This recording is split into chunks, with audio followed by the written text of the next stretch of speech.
ბატონებო და ქალბატონებო, ამ წუთიდან იწყება ნამდვილი ტიტულის გზა, გზა რომელსაც მრავალი წელი ელოდნენ. მე თვითონ ვერ მჯერა რომ ეს ხდება. შივამ ეს ყველაფერი ისე გამოიყურებოდა თითქოს რაღაც მაგიური სეანსი ყოფილიყო. მთელი ბრძოლის განმავლობაში იყო მომენტები, როცა ცოტა შიში შემიპყრო. როცა მეგონა რომ სიტუაცია კონტროლიდან გამოვიდოდა, მაგრამ მოდი ნელად და საფუძვლიანად გავაანალიზოთ ყველაფერი, როგორც ღირსეული შოუ იმსახურებს. სანამ უშუალოდ ბრძოლის განხილვას დავიწყებდეთ, უნდა ვთქვა რომ ეს საღამო იყო ნამდვილ ქაოსად ქცეული. ტრანსლაციები იშლებოდა, სტრიმები წყვეტდა, მაგრამ მიუხედავად ამისა, ხალხი დარჩა. ჩვენ სამი პირდაპირი ჩართვა ჩავატარეთ, სანამ ყველაფერი კარგად წავიდოდა. ყველას დიდი მადლობა, ვინც იყო UFC Fight Brazil-ის პირდაპირ ეთერზე. თქვენი მხარდაჭერა უდიდესი ენერგია იყო. როცა ვხედავ ასეთ გულწრფელ ემოციას, მახარებს. იმედია მომავალ შაბათსაც, როცა გაიმართება UFC Fight Night Canada, ასევე შეგხვდებით, იქ სადაც დელა დაუპირისპირდება Banana Islands. მაგრამ ახლა დროა გადავიდეთ მთავარ ბარათსა და პრელიმებზე. მთელი კარტი პირდაპირ ვნახეთ, არაფერი გამოგრჩენია. პირველ რიგში შაწინააღმდეგ მატე კამერონს. უნდა ითქვას, რომ დიდი პატივი ეკუთვნის მატე კამერონს, რომელმაც მოკლე შეტყობინებით, ფაქტობრივად ბოლო წუთზე მიიღო ბრძოლა ისეთი საშიში მოწინააღმდეგის წინააღმდეგ, როგორიცაა ჩარლზ ოლივეირა. და მიუხედავად იმისა, რომ ჩარლზი ფავორიტად ითვლებოდა, კამერონი ცუდად ნამდვილად არ გამოიყურებოდა. ფეხზე ძალიან კარგად მუშაობდა, დარტყმები სუფთად იჯდა. პირველი რაუნდის ეპიზოდები განსაკუთრებით საინტერესო იყო. კამერონი ცდილობდა დაბლა წაყვანას, ოლივეირამ დაუყოვნებლივ სცადა გიოტინის ჩაჭერა, მაგრამ არ გამოუვიდა. შემდეგ მოიმუშავა კამერონის ხელი, თითქოს რაღაც კომბინაციას აწყობდა, მაგრამ იმავე დროს გაჩნდა საეჭვო მომენტი. ჩარლზი უჩიოდა, რომ კამერონი ხელთათმას აკავებდა, თითქოს იჭერდა იქ, სადაც არ შეიძლებოდა.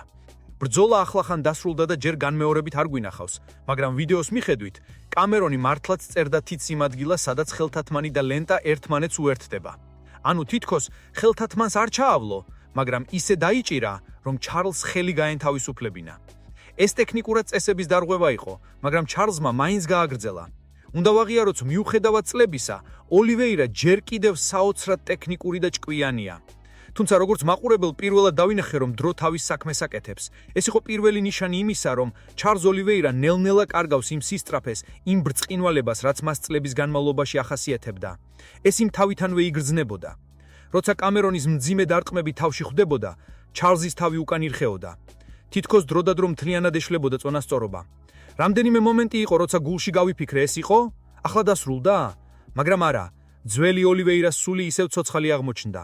ის დაუბრუნდა ბრძოლას როგორც ნამდვილი მებრძოლი. მეორე რაუნდში, როცა კამერონი ხელის კონტროლს ცდილობდა, ჩარლზმა პოზიცია შეცვალა, ზურგზე მოხვდა, ჩააგდო კაუჩები და დაიწყო სახის ჩაჭერა, ძლიერი rear naked choke. და იქ იყო ეს საოცარი მომენტი. ვამუშავებ, ვამუღრუტენებ, ვაჭერ და კამერონი ტაპს აკეთებს. მეორე რაუნდი, გამარჯვება ჩარლზ ოლივეირას. ჩემთვის ეს იყო ემოციური მომენტი. ის ისევ დაამატკიცა, რომ ოსტატობა ასაკზე ძლიერია. მაგრამ სიმართლე უნდა ითქვას, ფეხზე ბრძოლაში ოლივეირა უკვე აღარ არის ისევე, რაც ოდესღაც იყო. ის იღებდა დარტყმებს, რასაც ადრე არ მისცემდა უფლებას. და ესაც ჩვენს კითხვას, რა იქნება შემდეგ? გააგრძელებს ჩარლზ კარიერას? ჩემი აზრით, ეს იქნებოდა უკეთესი მომენტი მისთვის, რომ დაესვა წერტილი. მას უკვე თითქმის 36 წელი უსრულდება და არ ვიცი აქვს თქვა რა კიდევ ერთი რეალური შანსი ტიტულისკენ, თუმცა მან განაცხადა, რომ სურს ბრძოლა მაქს ჰოლოვეის წინააღმდეგ და აი აქ ჩნდება სერიოზული ეჭვი. თუ მატეუს კამერონის შეძლო ოლივეირას დარტყმებით დაბნევა, მაშინ მაქს ჰოლოვეი შეიძლება საერთოდ ასრულოს ბრძოლა ნოკაუტით. მაგრამ როგორც ფანი, მე მაინც ვხედავ ამ დაპირისპირებაში რაღაც მაგიურ იდეას. ჩარლზ ოლივეირა წინააღმდეგ მაქს ჰოლოვეი ბრძოლა BMF ქაბისთვის. ეს იქნება ნამდვილი კლასიკა, რომელიც UFC-ის ისტორიაში დარჩება. 2025 წლის ივნისში, ღამით, რომელიც UFC-ის ისტორიაში სამუდამოდ დარჩება, ილია ტოპურიამ გადადგა ის ნაბიჯი, რომლისკენ მთელი თავისი ცხოვრება მიდიოდა. ეს არ იყო უბრალოდ ბრძოლა. ეს იყო ქართველი მებრძოლის გეგმის დასრულება. მისივე ოცნების განხორციელება, რომელიც ბავშვობიდანვე გულში ედო. იმ საღამოს ილია ტოპურია ასპარეზზე გამოვიდა არა მხოლოდ როგორც სპორტსმენი, არამედ როგორც ერის სიმბოლო, როგორც ადამიანი, რომელმაც დაამტკიცა, რომ ნამდვილი მებრძოლი არასდროს ნებდება. ამ ბრძოლის გზა გრძელი და მტკივნეული იყო. ტოპურიამ ყველაფერი გამოსცადა, ტრავმები, ეჭვები, უნდობლობა, კომენტატორების დაცინვა, მედიას ახსნა, რატომ იმსახურებდა ტიტულის შანსს, მაგრამ ილია არასდროს გადაუხვევია მიზნიდან. მან არ ითხოვდა ყურადღებას. ის უბრალოდ შედიოდა ოქტაგონში და კლავდა ყველას, ვინც წინ გადაუდგებოდა. და როცა 2025 წლის საფხულს მის წინ ალექს ვოლკანოვსკი იდგა, იმ დროის ერთ-ერთი ყველაზე საშიში ჩემპიონი, ტოპურიამ აჩვენა, რატომ ეძახიან მას ელ მატადორ. პირველი რაუნდებიდანვე ყველაფერი ნათელი გახდა. ილიას თვალებში არ იყო არც შიში, არც დაძაბულობა. იყო მხოლოდ გამოთვლილი სიმშვიდე. ის ცივი თავდაჯერებულობა, რომელსაც მხოლოდ ნამდვილი მტაცებლები ატარებენ. მან იცოდა, რომ ეს იყო მისი დრო. ყოველი მოძრაობა, ყოველი დარტყმა იყო დაგეგმილი, გამოთვლილი და მოზომილი. ვოლკანოვსკი ცდილობდა თამაშის ტემპის კონტროლს, მაგრამ ილია არ აძლევდა საშუალებას მიეღოს სუნთქვა. მისი ხელები მძიმე დეცემოდა, თითოეული დარტყმა ისმოდა არენაში ისე, თითქოს ეს არ იყო ბრძოლა, არამედ დასჯის ცერემონია. და როცა მეორე რაუნდში ყველაფერი დასრულდა, მაყურებელმა დაინახა ისტორიაში ერთ-ერთი ყველაზე სუფთა ნოკაუტი. ილია ტოპურიამ გააჩერა დრო. მისი მარჯვენა დარტყმა დაეცა ზუსტად როგორც დანის წვერი. ალექს ვოლკანოვსკი დაეცა მიწაზე და აღარ წამოდგა. არენა აფეთქდა. ეს არ იყო უბლაოდ გამარჯვება. ეს იყო ეპოქის დასრულება და ახალი მეფის დაბადება. ილია ტოპურია გახდა ფედერვეიტის ჩემპიონი. პირველი ქართველი, ვინც UFC-ს ოქრო მოიპოვა. მაგრამ ტოპურიასთვის ეს არ იყო ფინალი. ეს იყო მხოლოდ დასაწყისი. მას უკვე ჰქონდა გეგმა. მან განაცხადა, რომ არ აპირება გაჩერებას ერთ კამარზე. მისი მიზანი იყო 2 კამარი, 2 დივიზია, 2 მეფობა. და როცა ჟურნალისტებმა სთხოვეს, ვისთან უნდოდა შემდეგი ბრძოლა, ტოპურიამ უმალ თქვა: მე მსურს ისეთი მოწინააღმდეგე, რომელიც ჩემს რწმენას გამოიცდის. მე ვარ ვიბრძვი ფულისთვის, მე ვიბრძვი ისტორიისთვის. ეს სიტყვები ბევრს მოეჩვენა ზედმეტად ამბიციური, მაგრამ ვინც ტოპურიას ცხოვრებას იცის, იცოდა, ეს ადამიანი არაფერს არ ამბობს უბრალოდ ასე. მისთვის ყოველი ფრაზია მიზნად ქცეული მოქმედებაა. ბევრი ფიქრობდა, რომ ის აირჩევდა მარტივ გზას. დაიცავდა კამარს 1-2 სუსტი მოწინააღმდეგის წინააღმდეგ, მოიპოვებდა პოპულარობას, ფულს, მარკეტინგს, მაგრამ არა, ტოპურია სხვანაირია. მასში იშვიათი კომბინაცია თავდამბლებისა და სისასტიკის. როდესაც ის ამბობს, რომ უნდა იყოს საუკეთესო, ეს არ არის ეგო, ეს არის დანაშაულის შეგრძნება, თითქოს ვალდებული საკუთარი ხალხის წინაშე დაამტკიცოს, რომ საქართველო პატარა ქვეყანა კი არ არის, არამედ დიდი სულის სამშობლოა. მისი ტრენინგი არ შეჩერებულა არც ერთი დღით. გამარჯვების შემდეგ, როცა სხვები ისვენებენ და სვავენ შამპანს, ილია უკვე დარბაზში ბრუნდება. მისი გუნდის წევრები ამბობენ, რომ ტოპურია ერთდროულად ჯახიარი და მეცნიერია. სწავლობს მოწინააღმდეგის თითოეულ მოძრაობას, თითოეულ ჩვევას, თითოეულ სისუსტის მხარეს. იგი ბრუნდება არა მხოლოდ ფიზიკურად ძლიერად, არამედ გონებრივად უფრო מחვილად ვიდრე ოდესმე. ყველა მიცის, რომ ტოპურიას კარიერაში ახლა იწყება ყველაზე საინტერესო თავი, როცა ყველა ცდილობს მეფის ჩამოგდებას. მაგრამ თავად ილია ამბობს, რომ ყველაზე საშიში მტერი ის თვითონ არის. საკუთარი ეჭვები, საკუთარი ზარმაცება, საკუთარი ზღვარი. თუ ერთ დღეს დავიჯერებ, რომ საკმარისად კარგად ვარ, მაშინ დავკარგავ ყველაფერს. თქვა იმ ერთ-ერთ ინტერვიუში.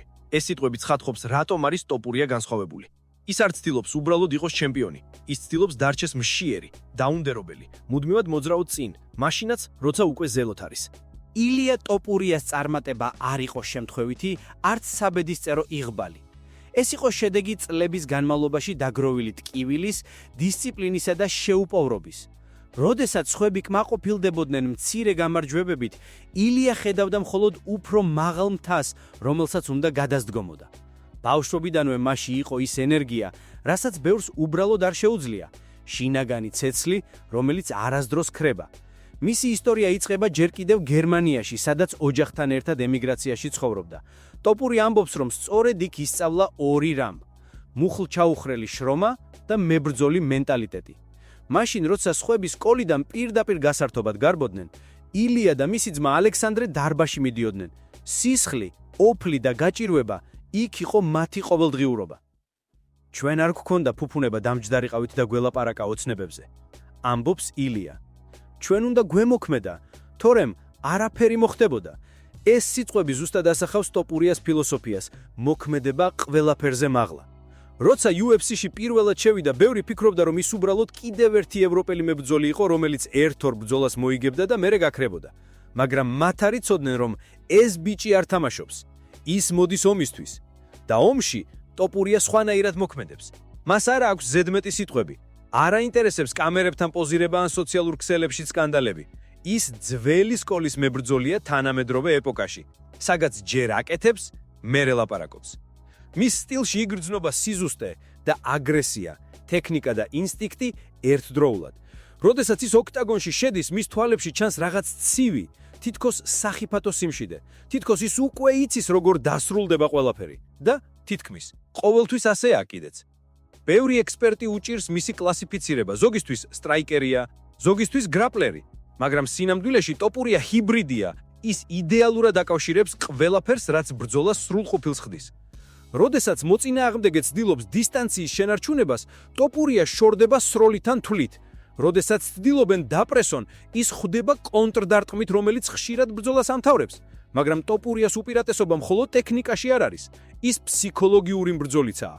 მან იცის როგორ დააშინოს მოწინააღმდეგე ჯერ კიდევ ბრძოლის დაწყებამდევე. მის თითოეულ პრესკონფერენციაზე იგრძნობა ენერგია, რომელიც ოთახს ავსებს.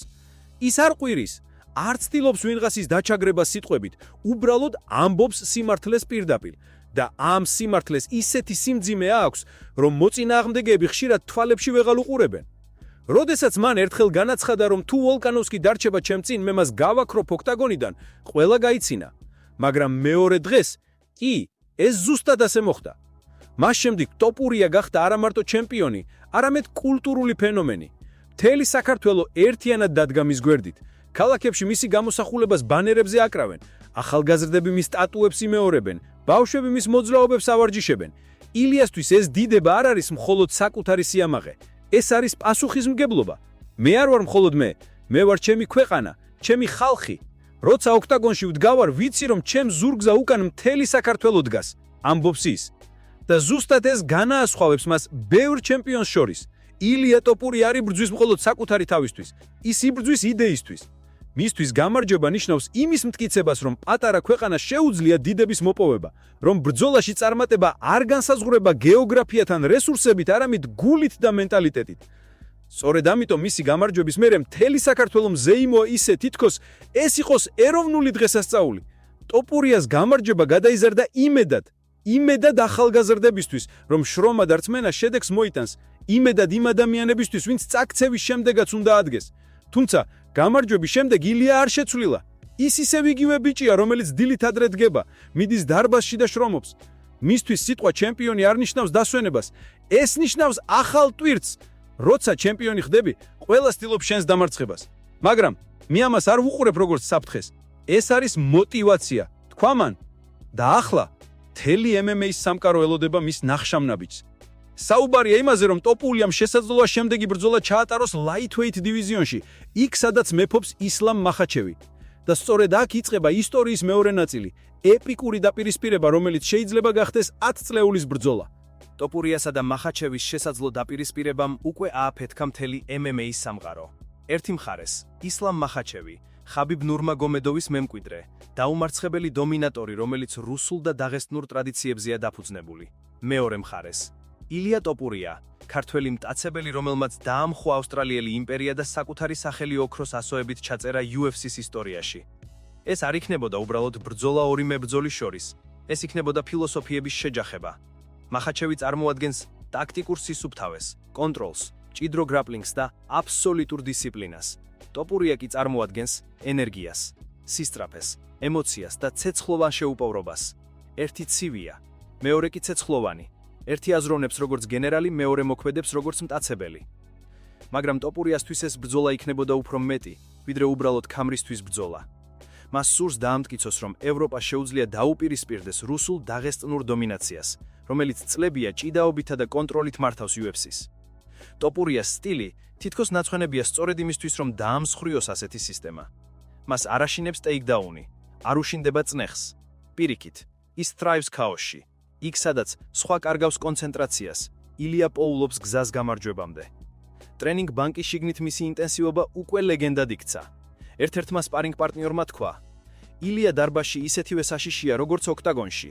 ის არ გაჩერებს სესიას მანამ, სანამ ყველა არ დაიღლება. მას არ ჭირდება мотиваცია. ის თვითონ არის мотиваცია. ეს მენტალიტეტი არ მოდის არაფერდან. ტოპურიამ არაერთხელ აღნიშნა, რომ მისი ენერგია მოდის მის ხალხზე, საქართველოზე. ის ხედავს საკუთარ წარმატებას როგორც ქვეყნის წარმატება და ამიტომაც არავის აძლევს უფლებას პატივი დაასუსტოს. მისი განცხადებები ხშირად პირდაპირია და მკაცრი, ზოგჯერ კი უხეში, მაგრამ გულწრფელი. მე არ ვილაპარაკებ ზედმეტად. მე უბრალოდ შევალ ოქტაგონში და ვაჩვენებ ყველას, რომ საქართველო არ დგას უკან არც ერთ ერზე. თქვა მან ერთ-ერთ პრესკონფერენციაზე. ეს სიტყვები მახაჩევის ბანაკში არავის გამოფარვია. დაღესტნელები ამბობენ, რომ ილია ზედმეტად ხმაურიანია, რომ ის ვერ გაუძლებს მახაჩევის წნეხს, რომელიც 1000-ჯერ გამოცდილია. მაგრამ ტოპურიას პასუხი მარტივი იყო. მე ვებრძვი მის წნეხს, მე ვებრძვი მის გულს. და მე ვიცი, რომ როცა ადამიანი პირველად გრძნობს ნამდვილ შიშს, ყველა გეგმა ინგრევა. UFC-ს პრეზიდენტი დანა ვაითიც აღფრთოვანებულია ამ პოტენციური ბრძოლის იდეით. პრომოტორებმა უკვე დაიწყეს მუშაობა იმაზე, რომ ეს დაპირისპირება გაიმართოს აბუ-დაბიში, იქ სადაც მახაჩევი თავს ის ეგრძნობს როგორც სახში. მაგრამ ტოპურია ამბობს, რომ მას არ აქვს მნიშვნელობა სად იბრძოლებს.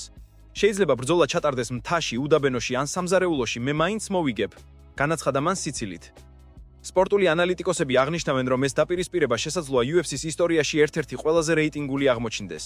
ხალხი დაიღალა პროგნოზირებადი ჩემპიონებით, რომლებიც თამაშობენ ფრთხილად. ტოპურია კი არის აფეთქა ბუნებრივი თარიშხალი, რომელიც ყველაფერს ანგრევს გზადან. მახაჩევი კი არის სისტემა, ჩუმი, სუსტი ხმაურის გარეშე, მაგრამ უძლეველი. როცა ასეთი ორი ძალა ერთმანეთს ეჯახება, შედეგი ყოველთვის ისტორიულია. ტოპურიას ბრძოლები ყოველთვის განსაკუთრებულია, რადგან მისში არის რაღაც ემოციური, რაღაც ადამიანური. ის არ თამაშობს გმირს, ის უბრალოდ არის. როცა იღებს დარტყმას არ იმალება, არ თulis ნაბიჯებს უკან. პირიქით, იღებს დარტყმას, უყურებს მოწინააღმდეგეს თვალებში და ამბობს უხმოდ. მეტი შეგიძლია? ეს ქარიზმა ართულებს მის წინააღმდეგ ფსიქოლოგიურ თამაშს. როცა სხვა მებრძოლები ტოპურიას წინდგან არხედავენ არა მხოლოდ ფიზიკურ მეტერს, არამედ რაღაც უფრო ღრმას, ადამიანის სული, რომელიც არ ნებდება. სწორედ ეს ხდის ილიას საშიშ მახაჩევისთვის, რადგან მახაჩევი მიჩვეულია მოწინააღმდეგებით, რომლებიც გატყებიან კონტროლის ქვეშ, მაგრამ ტოპურია სხვა ტიპის მებრძოლია. ის არ გატყება მაშინაც, როცა ბრძოლა ცუდად მიდის. მისში არის რაღაც დაუმორჩილებელი, ის მუხტი, რომელიც თაობებს ცვლის. თუ ეს ბრძოლა მართლაც შედგება, ეს იქნება ორი სამყაროს დაპირისპირება. ერთი, რელიგიით, რჭმენით და ტრადიციით გამძლიერებული მებრძოლების სამყარო. მეორე, თავისუფლების, ემოციისა და ბრძოლის სულის სამყარო. მახაჩევი შეეცდება გააკონტროლოს ბრძოლა, ჩააწვინოს ილია და ამით დააძინოს მისი ცეცხლი. მაგრამ ტოპური არის ის, ვინც ჩერდება მიწაზე. ის ან გარარღვევს, ან მოკვდება მცდელობაში. და სწორედ ეს სულია, რის გამოც ხალხი მას ასე უყვარს. ილია ტოპურია არ არის მხოლოდ სპორტსმენი, ის უკვე გახდა იდეა. იდეა იმისა, რომ ადამიანი, რომელიც არ ნებდება, ბოლოს ყოველთვის აღწევს მრწვალზე. ტოპურიას გარდა UFC-ის მიმდინარე სერია გამოირჩეოდა ახალგაზრდა ნიჭიერების და ძველი ვეტერანების დაპირისპირებით. ერთ-ერთი მათგანი იყო მაყვალა მატეიშ გამეროკი, რომელმაც თავისი გამოჩენა პირველივე ბრძოლისას გამოავლინა როგორც სერიოზული ძალა. მიუხედავად იმისა, რომ მისი მოწინააღმდეგეები ხშირად ანდერველიუდებიან, გამეროკი აჩვენებს გამჭრიაღობას, სიზუსტეს და დაუსრულებელ ენერგიას. მატეიშის სტილი ნიუანსებით არის გაჯერებული. ის აგროვებს დაზიანებებს და იგებს ბრძოლას ნიუანსებზე. მისი ყოველი დარტყმა არა მხოლოდ ფიზიკურ ზიანს აყენებს მოწინააღმდეგეს, არამედ ფსიქოლოგიურად აძლიერებს მას. მისი მეტოქეები ხშირად აწყდებიან სიტუაციას, როდესაც ჯერ კიდევ პირველი რაუნდის შუაში ტყვედ ექცევიან მისი სტრატეგიის.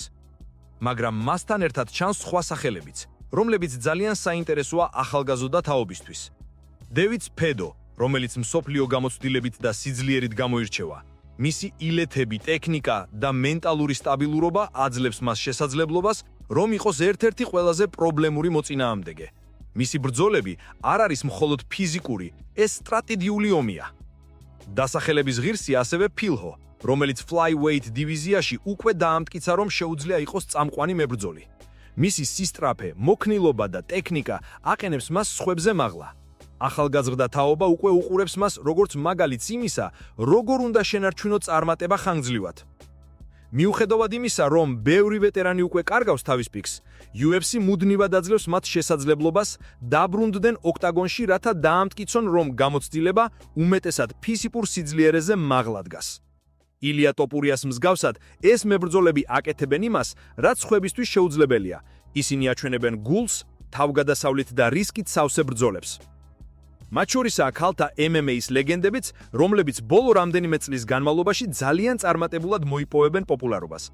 ქალთა ბრძოლებში წარმოცდიდა მის კვიტა, რომელმაც საკუთარი შესაძლებლობები შთამბეჭდავად გამოავლინა. მისი სტილი სწრაფია, თავდაჯერებული და რთულად პროგნოზირებადი. ის ქმნის საფრთხეს არა მხოლოდ ფიზიკურად, არამედ ფსიქოლოგიურადაც.